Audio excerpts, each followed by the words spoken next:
चलिए देखिए, आज हम बात करेंगे प्रत्यावर्ती धारा, जो चैप्टर है आपका, उसके बहुविकल्पीय प्रश्न। ठीक है, ये सभी प्रश्न बोर्ड एग्जाम में पूछे गए हैं, तो इनको हम एक एक करके आज इसी पे डिस्कस कर लेते हैं। ठीक है, तो साथ में नोट बनाते जाइएगा। पहला क्वेश्चन देखें बोर्ड पर। पहला क्वेश्चन क्या है? ये 2022 में पूछा हुआ क्वेश्चन है, प्रश्न संख्या 1। देखिए, कह रहा है एक प्रत्यावर्ती धारा परिपथ में एक प्रत्यावर्ती धारा परिपथ में धारा I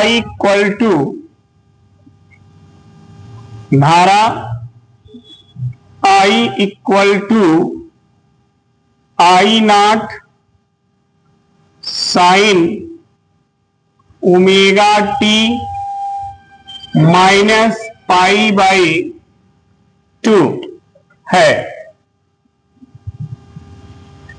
परिपथ के सिरों के बीच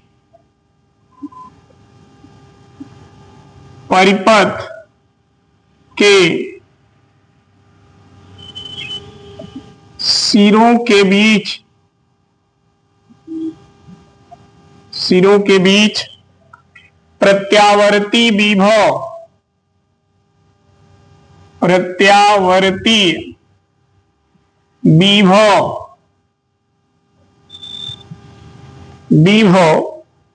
दिया है E इक्वल टू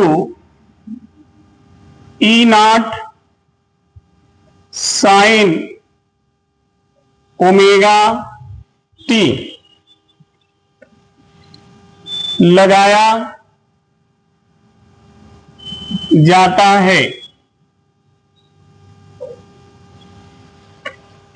परिपथ में व्यय शक्ति होगी, परिपथ में व्यय शक्ति होगी। ये पहला प्रश्न है। ऑप्शन देख लें। पहला ऑप्शन है P equal to E nought I nought by √2। दूसरा ऑप्शन है B, P equal to E nought I nought by 2। और C, तीसरा ऑप्शन है P equal to E nought I nought √2। और D, चौथा जो ऑप्शन है वो है 0। ठीक है जी, ये पहले प्रश्न के चारों ऑप्शन है। अब ध्यान देना, करा एक प्रत्यावर्ती धारा परिपथ में जो धारा है उसका समीकरण दिया है, और उस परिपथ का जो वोल्टेज है उसका समीकरण दिया है। कर बताइए उस परिपथ की व्यय शक्ति कितनी होगी। ठीक है जी, आप सभी को पता होगा कि जब व्यय शक्ति निकाला जाता है तो आप क्या लिखते हो? P equal to IRMS ERMS into cos pi, यही फॉर्मूला है व्यय शक्ति का। ठीक है जी, ध्यान देना, समझो इसको। जो cos फाई है, फाई, अगर हमें फाई मिल जाए, ठीक है, तो हम बता सकते हैं कि इसके इसमें व्यय शक्ति कितनी होगी। क्यों? क्योंकि आप सभी को पता है जो IRMS होता है उसका मान होता है I नॉट बाई √2 होता है, और जो ERMS होता है इसका मान होता है E nought by √2 into cos phi. देखो आई नॉट ई नॉट का मल्टीप्लाई करोगे बाई, और इनका मल्टीप्लाई करोगे करड़ी हट जाएगा, इंटू कास पाई। ये हो गया जी। देखो समझो इधर, ये वाला ऑप्शन देखो दिया, बट इसमें कास फाई नहीं है, इसमें कास फाई है। अगर हम फाई की वैल्यू पता कर लें तो हमें पता चल जाएगा कि इन चारों में से कौन ऑप्शन होगा। अब फाई कैसे निकलेगा, देखो यहां पर ये धारा का समीकरण देख रहे हो और ये वोल्टेज का समीकरण, दोनों समीकरण में ओमेगा टी यहां है, यहां भी है। ये किसके जगह है, फाई के, यही है कलांतर।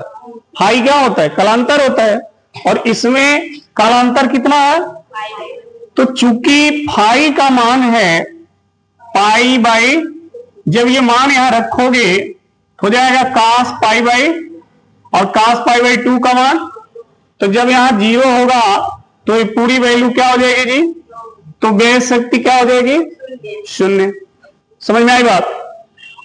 इससे भी आसान तरीका देख लो, इतना करने की जरूरत नहीं है, ठीक है। सबसे आसान क्या है, इस समीकरण को देखो और इस समीकरण को, दोनों समीकरण को देखने से हमें पता चल जा रहा है कि धारा जो है वोल्टेज से पीछे चल रही है 90 डिग्री, धारा वोल्टेज से 90 डिग्री पीछे चल रही है, यानी धारा और वोल्टेज के बीच में 90 डिग्री का कालांतर है। क्लियर है। और जहां 90 डिग्री का कालांतर होता है वहां औसत शक्ति क्या होती है, 0। 90 डिग्री का कालांतर दो ही परिपथ में होता है, एक एल परिपथ में और एक, तो या तो ये एल परिपथ होगा या तो ये सी परिपथ होगा, और दोनों परिपथ का बेस शक्ति क्या होता है, तो डायरेक्ट मार दो 0। समीकरण देख के इसको सॉल्व करने की जरूरत ही नहीं पड़ेगी। समझ में आ गई बात। अगर कला में अंतर 90 डिग्री दिखे तो तुरंत समझ लो उस परिपथ की बेस शक्ति 0 होगी, और यदि कलांतर 90 डिग्री नहीं है तब आप इस फॉर्मूले पर उसको सॉल्व कर लो। समझ में आ गई बात। तो ऑप्शन कौन सही हुआ, डी। और ये फॉर्मूले से भी देखिए सॉल्व हुआ है, ठीक है, नोट करिए। चलिए देखिए,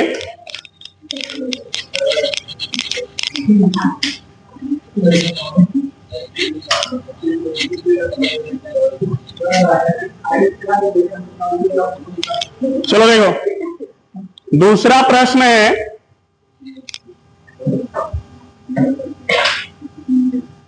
प्रश्न 2, देखना ध्यान से। कह रहा है समय, ठीक है, ब्रैकेट में है टी, बीमा नहीं है, बीमा नहीं है,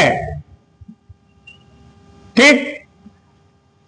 ऑप्शन है ए एल बाई आर की, ऑप्शन बी है आर सी की, ऑप्शन सी है रूट एल सी की, और ऑप्शन डी है आर बाई सी की। आपको बताना है इन चारों में से, ठीक है, किसका बीमा ये टी नहीं है, नहीं है। ध्यान रहे, जल्दबाजी में कहीं है ना पढ़ लेना तो लगोगे खोजने किसकी बीमा है, लिखा है नहीं है। तो चार में से कौन ऐसे ऑप्शन है जिसकी बीमा टी नहीं है, ठीक है। तो ध्यान देना, जैसे एल प्रेरक है, प्रेरक का बीमा और प्रतिरोध का बीमा रख करके देख लीजिए। यहां प्रतिरोध की बीमा और संधारिता की बीमा रख के देख लीजिए, सब लिखे हैं आप। एल और सी की बीमा रख लीजिए, उसको करड़ी से बाहर करके देख लीजिए, ठीक है। उसी तरह यहां रख लीजिए। जब आप हल करेंगे तो कोई एक इसमें से ऐसा निकल के आएगा जिसके हल करने के बाद उसमें टी नहीं होगा। क्या नहीं होगा, टी नहीं। बाकी और राशियां होंगी लेकिन उसमें टी नहीं होगा। तो देखिए वो ऑप्शन है आपका डी, यही वो ऑप्शन है जिसमें हल करने के बाद टी नहीं होगा। ठीक है, आप करिएगा क्या, प्रतिरोध की बीमा रख लीजिए, संधारित्र की बीमा रख लीजिए, धारिता की, और रख करके जब हल करेंगे तो ऊपर नीचे टी टी सब कट जाएगा, टी उस बीमा में होगा ही नहीं। समझ में आ गई बात। अतः हम कह सकते हैं कि डी आर बाई सी जो है उसकी बीमा टी नहीं है। ठीक है, ये आप कर लीजिएगा, आर और सी की बीमा रख के देख लीजिएगा, नोट कर लीजिए।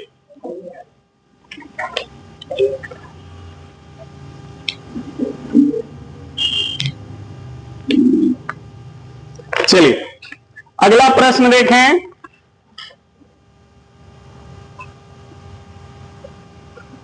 प्रश्न 3, करा एक शुद्ध प्रेरकत्व, एक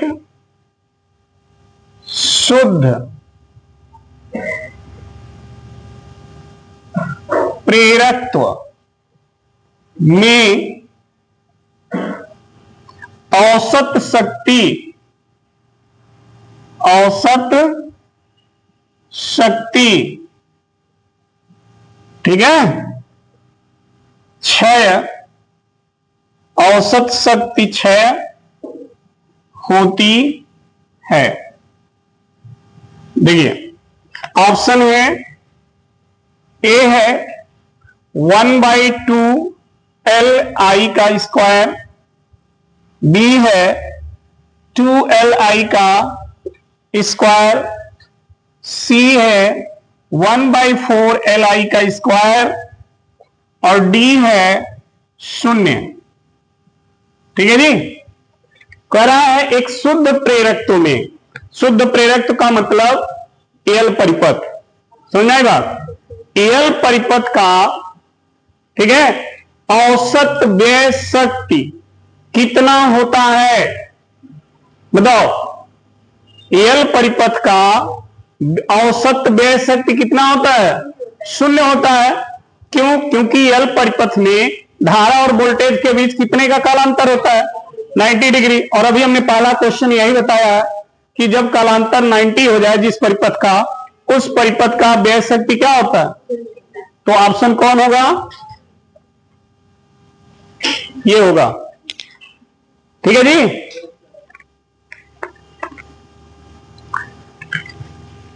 चलिए अगला प्रश्न,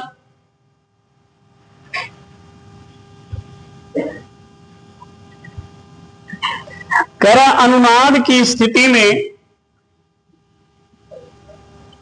अनुनाद की स्थिति में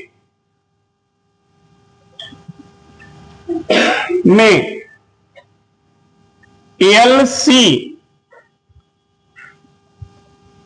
परिपथ की आवृत्ति है, की आवृत्ति है, आवृत्ति आपको बतानी है एलसी परिपथ की। ऑप्शन ए 1/2 पाई करड़ी में L/C, 1/LC है, सॉरी 1/LC। ऑप्शन बी है 2 पाई रूट में 1/LC। ऑप्शन सी है 2 पाई रूट में LC। ऑप्शन डी है 1/2 पाई रूट LC। बताइए कौन सा ऑप्शन होगा, LC परिपथ का आवृत्ति कौन है इसमें से, पहला। देखिए कैसे, जब आपको हमने LC परिपथ पढ़ाया था, उसमें अनुनाद की स्थिति जब पढ़ाई थी, तो उसमें आप देखिएगा F बराबर, ये फॉर्मूला हमने लिखा था, ये लिखा था ना, L/C था ना, नहीं ये ऐसे था, ऐसे ही था ना, ऐसे था, समझ में आई बात। यहां FR हमने लिखा था, यही सूत्र था, ठीक है। और देखिए वही सूत्र ये है, देखो कैसे, 1/2 पाई, ये एक करड़ी में है तो एक का वर्गमूल एक ही होता है, नीचे क्या हो गया देखो सेम वही है ना, समझ में आई बात। तो ये हमको कंफ्यूज करने के लिए एक को करड़ी के अंदर लिखा है, कंफ्यूज नहीं होगा, एक का वर्गमूल एक होता है तो एक बाहर हो जाएगा, तो फिर आपका वो मान मिल जाएगा। तो ये ऑप्शन आपका सही है।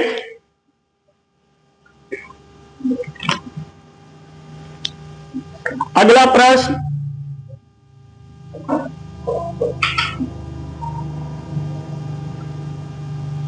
अगला प्रश्न है धारितीय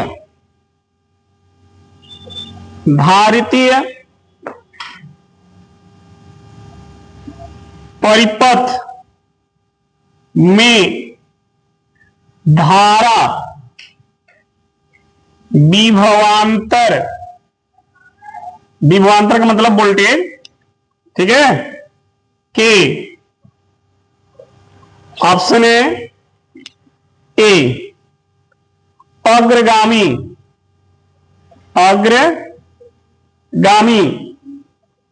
ऑप्शन बी पश्चगामी ऑप्शन सी एक ही कला में और ऑप्शन डी है डाटा के अभाव में कुछ नहीं कह सकता। समझ में आई बात, समझो। पहले देखो इधर, धारती परिपथ का मतलब सी परिपथ, इसी को कहते हैं ना। सी परिपथ के विषय में आपको बताना है कि धारा जो है विभवांतर से आगे चलता है, पीछे चलता है, दोनों एक कला में चलते हैं, या इस प्रश्न में कुछ कमी होने के कारण हम इनके विषय में कुछ भी कह नहीं सकते, ठीक है। तो प्रश्न में कोई कमी नहीं है, इसका मतलब ये तो ऑप्शन गलत हो गया, ठीक। और दूसरा ये भी गलत हो गया क्योंकि आपको पता है केवल आर परिपथ में कला समान होता है, तो ये सी परिपथ है, तो ये भी गलत हो गया। अब बचा दो, अग्रगामी होगा कि पश्चगामी होगा। कौन? धारा। सी परिपथ में धारा जो है आगे चलती है कि पीछे चलती है, बताइए। धारा सी परिपथ में धारा वोल्टेज से आगे चलती है, आगे चलती है, ये ऑप्शन सही है। धारा अग्रगामी होती है सी परिपथ में, ठीक है। चलिए अगले प्रश्न पे आते हैं। नेक्स्ट,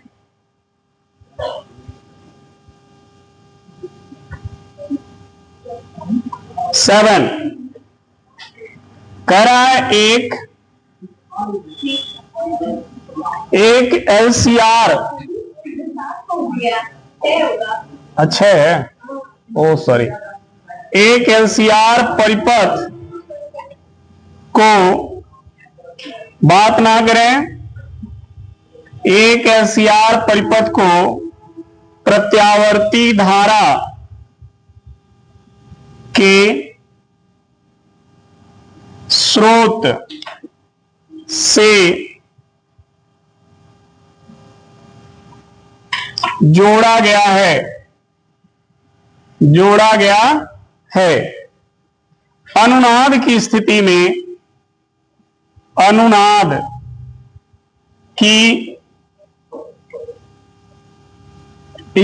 में लगाए गए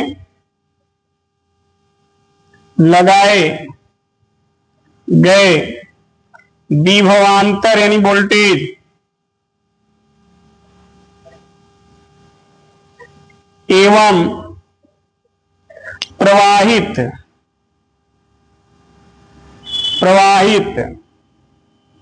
धारा में कलांतर होगा। अब कलांतर कितना होगा? देखो, ऑप्शन ए है 0, ऑप्शन बी है π/4, ऑप्शन सी है π/2 और ऑप्शन डी है पाई। बताओ, ध्यान से सुनो। कह रहा है कि एलसीआर परिपथ को प्रत्यावर्ती धारा स्रोत से जोड़ा गया है। मतलब समझो, आपके पास ये L है, ये C है और ये R है। इसको हमने एक प्रत्यावर्ती धारा स्रोत से क्या किया? ऐसे जोड़ दिया। ठीक। अनुनाद की स्थिति में, अनुनाद का स्थिति का मतलब क्या हो? जब ये कंपन करे, क्या करे? कंपन करे, तो आपको इनके बीच की कालांतर बतानी है। तो देखिए, जब एलसीआर परिपथ होता है ना, ऐसे कंडीशन में हम एक आपको फेजर डायग्राम बनाए थे, याद होगा। ये धारा की दिशा है और ये ER की दिशा है, ये EL की दिशा, ये EC की दिशा।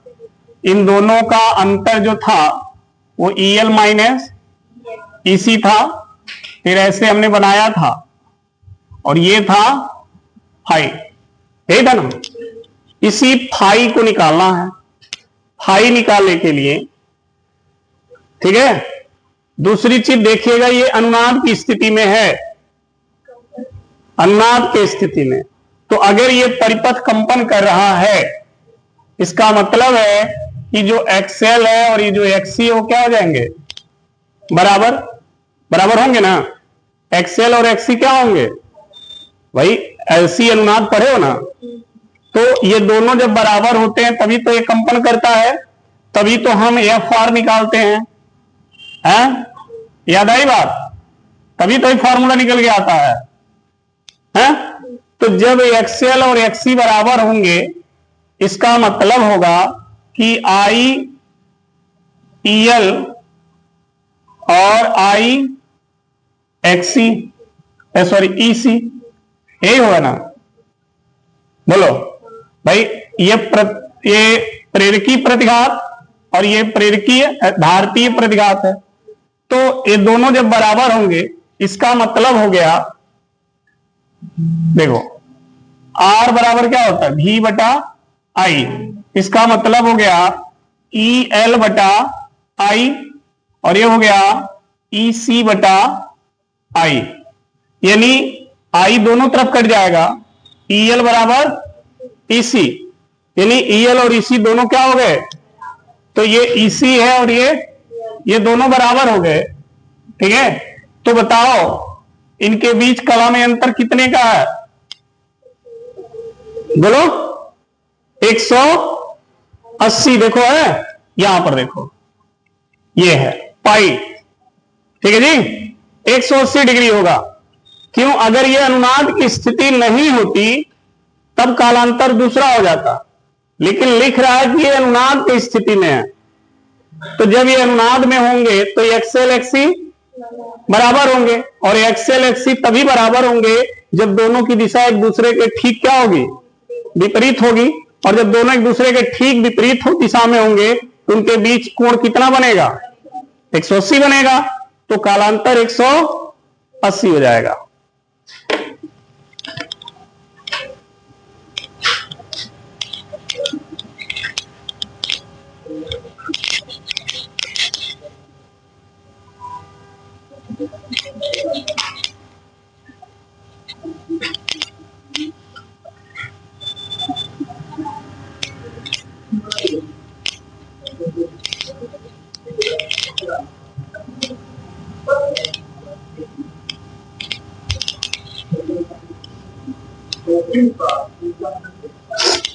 चलिए अगले प्रश्न पे आते हैं।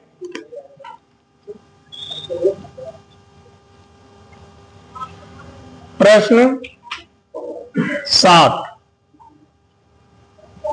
ठीक है।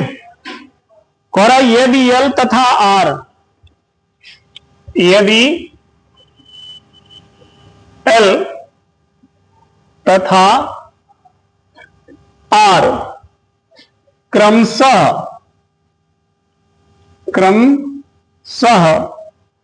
प्रेरकत्व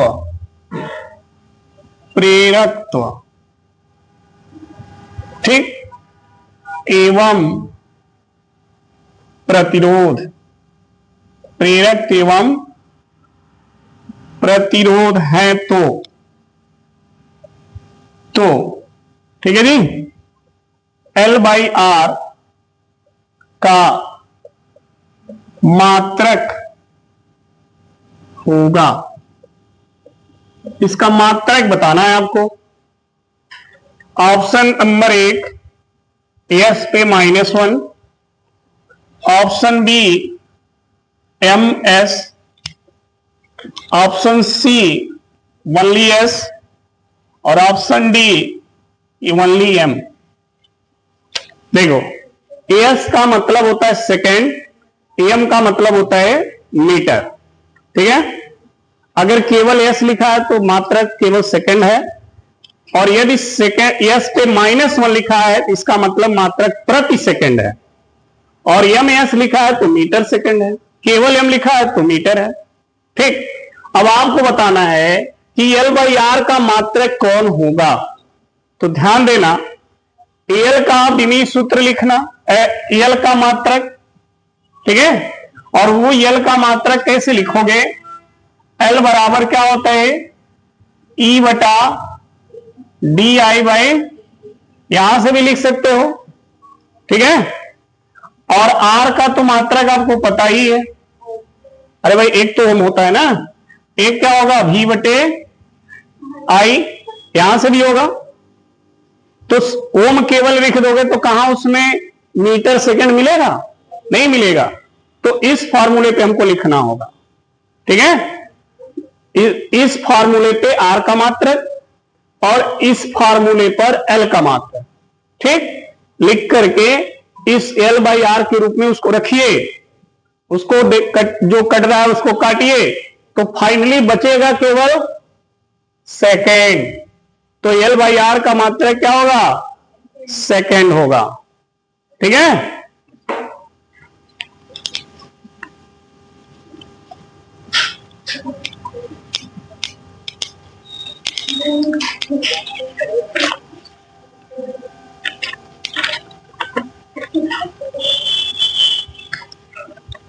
चलिए अगला प्रश्न देखें, प्रश्न नंबर 8। करा किसी प्रत्यावर्ती परिपथ में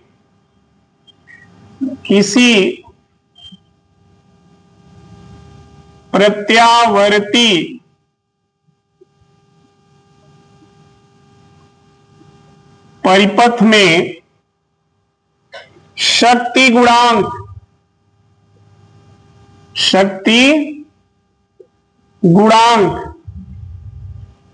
अधिकतम होता है, शक्ति गुणांक अधिकतम होता है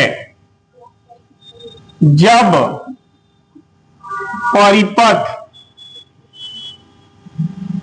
परिपथ, ध्यान से सुनना, ऑप्शन ए एल परिपथ हो, जब वो एल परिपथ हो, ऑप्शन बी जब वो सी परिपथ हो, ऑप्शन डी जब वो एल आर परिपथ हो, ठीक। Option C A B C है ना, ऑप्शन डी जब वो आर परिपथ हो। बताओ किस परिपथ का शक्ति गुणांक सबसे ज्यादा होता है, पढ़े हो, बताओ। देखो ध्यान से सुनो, पहले तो ये निकालो P औसत, ठीक है जी। P औसत में IRMS ERMS into cos phi, इसी cos फाई को शक्ति गुणांक कहते हैं, समझ में आ गई बात। और यह शक्ति गुणांक cos फाई का मान सभी परिपथ के लिए बारी बारी से निकाला गया है। हर परिपथ के लिए शक्ति गुणांक निकाला गया है ना। तो किस परिपथ के लिए शक्ति गुणांक सबसे ज्यादा आया है? आर परिपथ के लिए। किसके लिए? कितना? एक। कितना आया है? एक। ठीक है, तो ध्यान रखिएगा, किसी प्रत्यावर्ती परिपथ में शक्ति गुणांक सबसे ज्यादा किस परिपथ का होता है? आर परिपथ का। उसके बाद सबका उसके नीचे होता है। ठीक है,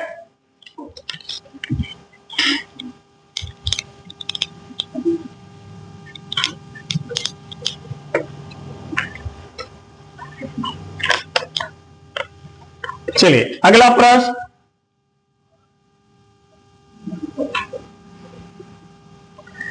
कह रहा है 10 ओम प्रतिरोध, 10 ओम का प्रतिरोध है तथा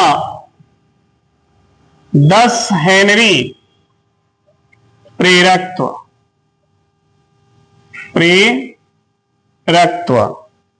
की एक कुंडली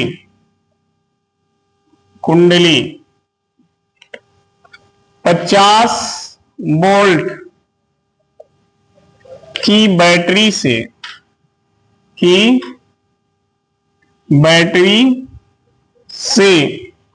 जोड़ी गई है।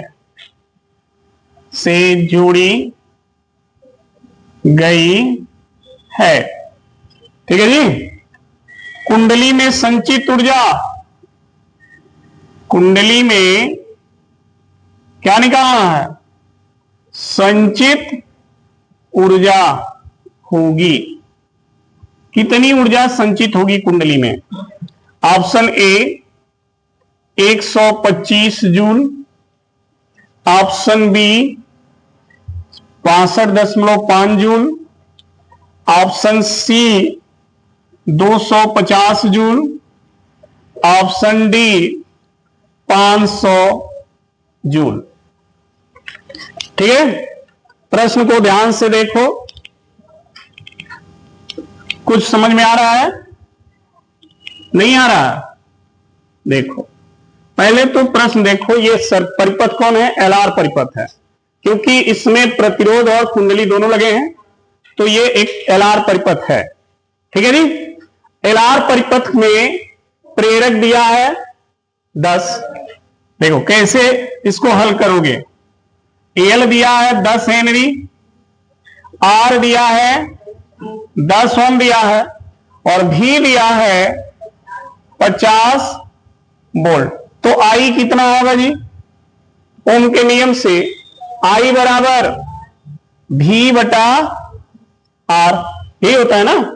आई बराबर भी बटा, भी का मान कितना है जी? और आर है, कट जाएगा, क्या आया? 50 एम्पियर। करंट उसमें कितना बह रही है? 50 एम्पियर। निकल गया 5 एम्पियर, सॉरी 5 एम्पियर।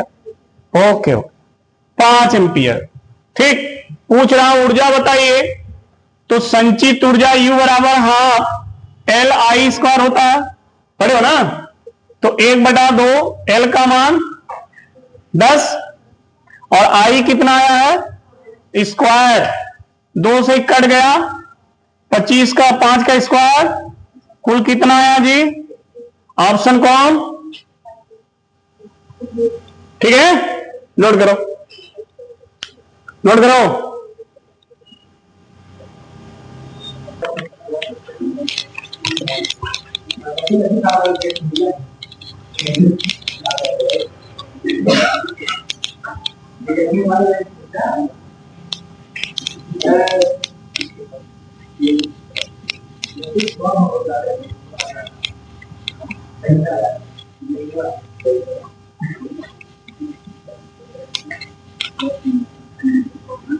चलो बच्चा, लुक हियर।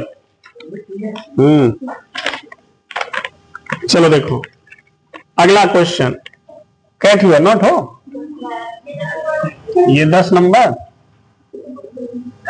वाह, चलो देखो करा एक अमीटर,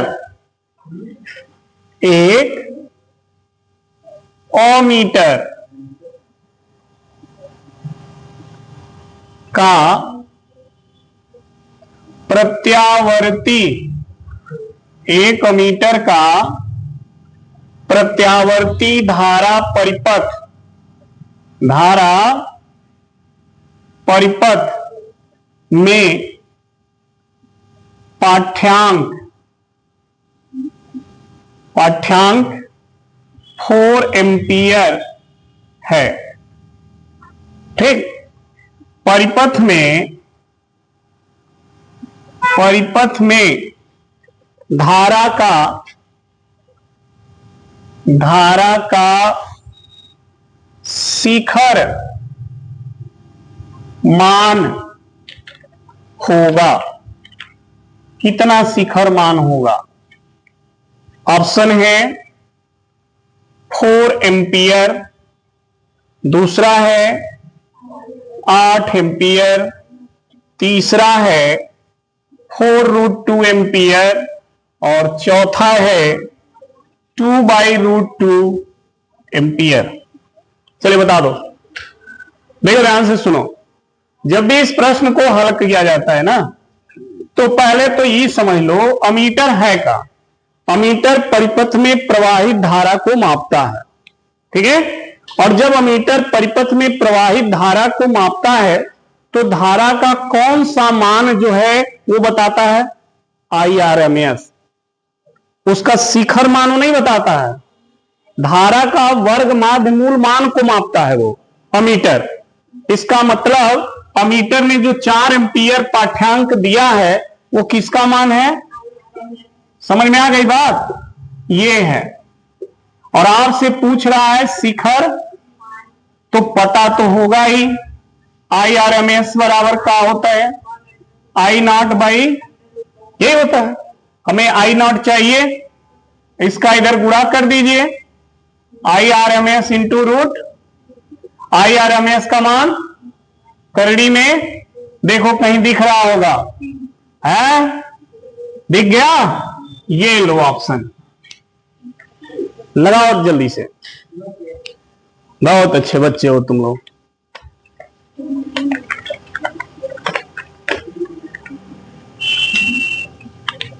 आगे बढ़े।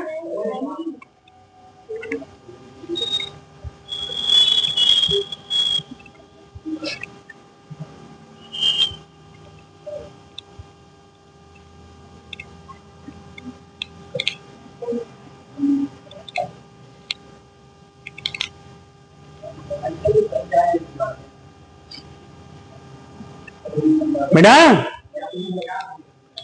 चलो,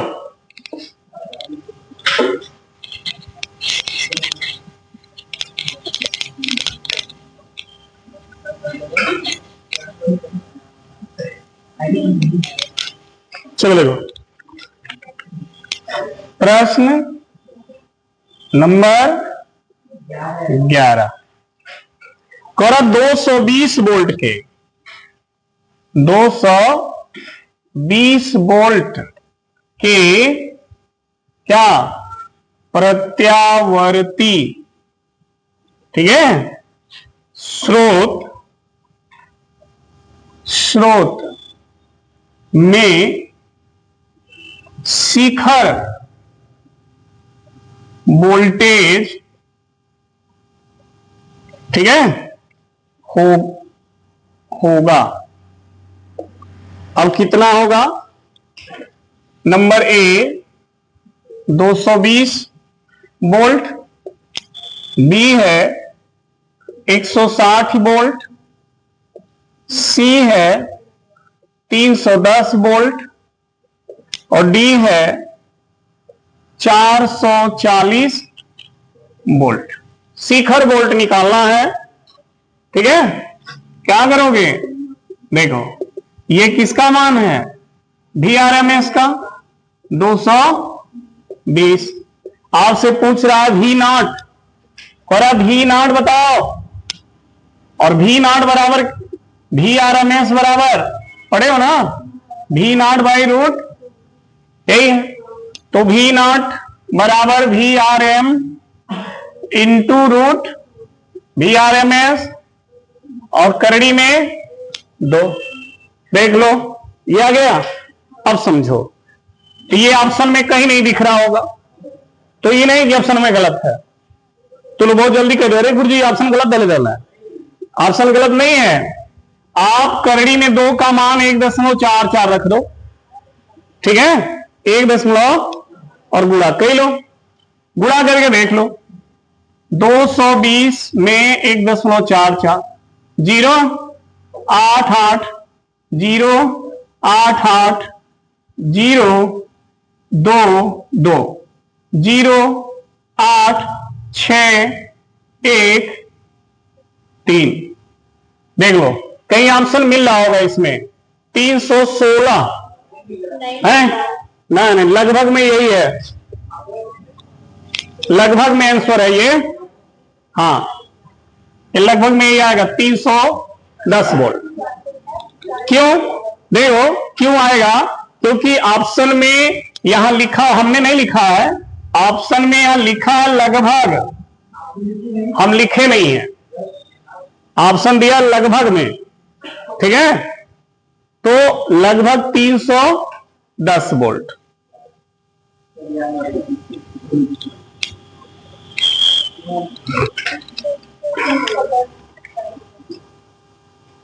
हो जाएगा ना? हाँ, कहा कमान होने युगांडा का कमान 1.41 तब भी लगभग हम आएगा। आ गया है? चलो तब ठीक। नहीं लिखा, हम नहीं लिखे थे, अंसाल में जो मैं लिखा था उस अंसाल में लगभग लिखा है, हम न लिखा, हमने कहा भाई कौन लिखे इसको।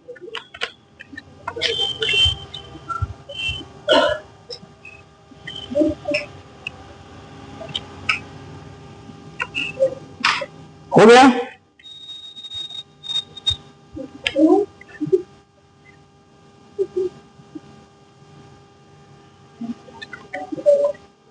बेटा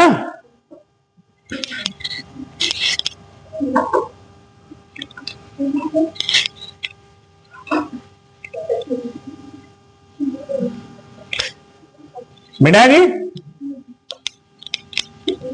चलिए अगला प्रश्न देखें। प्रश्न नंबर 12 कह रहा है एक कुंडली के सिरों के बीच, एक कुंडली के सिरों के बीच 40 वोल्ट का प्रत्यावर्ती, 40 वोल्ट का प्रत्यावर्ती वोल्टेज लगाने पर इसमें 80 मिली एम्पियर की धारा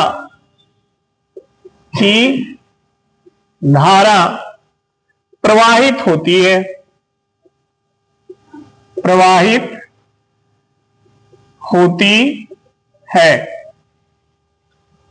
कुंडली का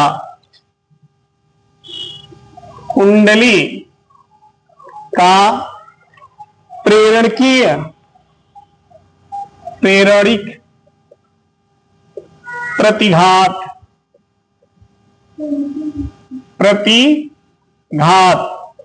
होगा। प्रेरणिक प्रतिघात बताना है।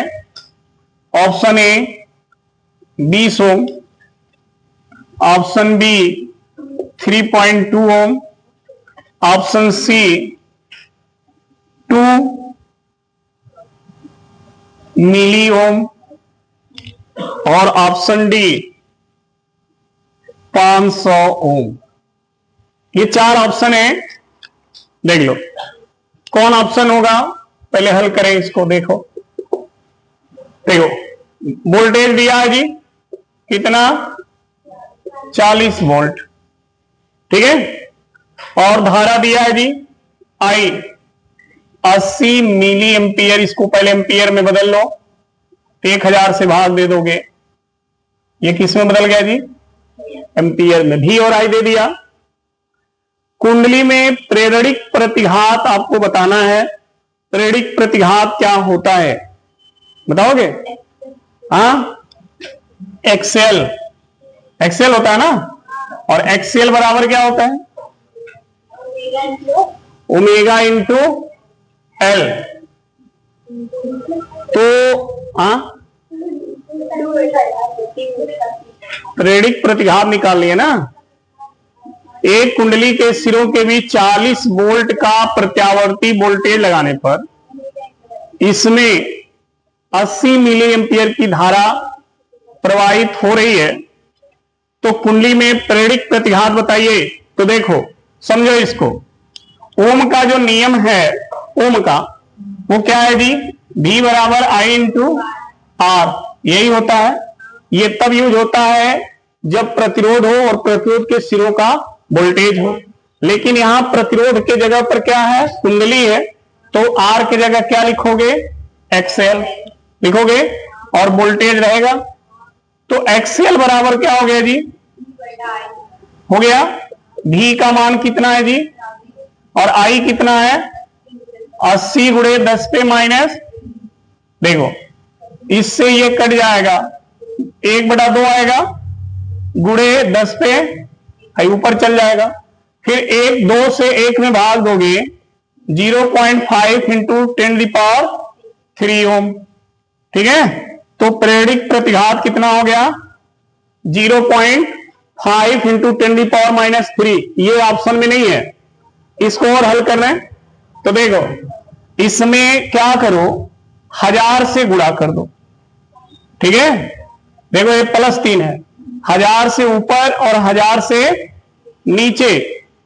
तो देखो एक्सएल बराबर, अगर ऊपर 1000 से गुणा करोगे, 1000 से 10 पे तो यहां पर 3 है, और नीचे 1000 से, ये कर सकते हो ना। तो देखो ये 0 दशमलव हटा देगा, 2 0 बचेगा तो हो जाएगा 500, और है तीनों 0 ऊपर जाएगा तो 10 पे क्या घात 0 हो जाएगा, इसका मान हो जाता है। तो आंसर कितना आया जी, कहीं मिला, वही आंसर है, ठीक है। तो ऐसे इसको करना है, ये नहीं कि यहीं पे लाके छोड़ देना, ऑप्शन नहीं मिल रहा, इसको हल करना आगे। हाँ देखो आपको आ रहा है तो समझ में आ रहा है, कुछ लोग हैं जिनको नहीं पता होगा, कर सकते हो, आप कर सकते हो।